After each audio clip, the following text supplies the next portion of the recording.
Malaki Ala, na siya. dad, look. Oo. Bye. Kakakain lang niya. Ernie! Malapit ang birthday ni Pernie. Pakainin mo ako ng litson, Pernie, ha? Isa yung ngalan ka? Pagkana ko litson, Pernie. Katong lapit sa gusok, Pernie. Huwag ka ng cake. Isa yung ngalan, Pernie? Pernie, kaya nakaka-captured si Kwanman Sofronio. Sofronio ang owner. It's a private property. It's owned by Mungulano. Mungulana. 50 kilos of meat. Pwede rin mo kanong tao, no? Hindi na pa rin siya mukha ka ng arte. Hindi mo taga pa mga itumon, kagiran, buntis, balik ko mga paglubat. Oy, di mo ka, oy! Mamili pag mga kanang puti. Oh my God.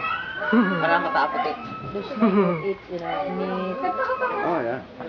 She is very picky. Picky.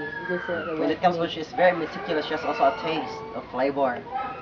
If you put a pig with scratches, sorry. If you put a pig which is white, she like it so much. It's a white pig. And talking about the goat, Goat. she will not eat also goat with horn. So there is a goat without horn. Those goat without horn, those are breeding hybrid. She has good taste. Mabisadza, sa mga mabisadza, mga kananding, kanadong. Very high maintenance. Sa ato pa buhi din ang ipakaon? Buhay kayo dyan, manapat dyan. Oh my. Lami tag maatol nga magpakaon Wala sa mo. pag-alam dyan. Kina, makanda mo, makanda mo. Ano ba dyan, gino? Kudza pa, madud-kudza pa. Meron ba ng gotman kayo? Matudud-tudzak, manasidza.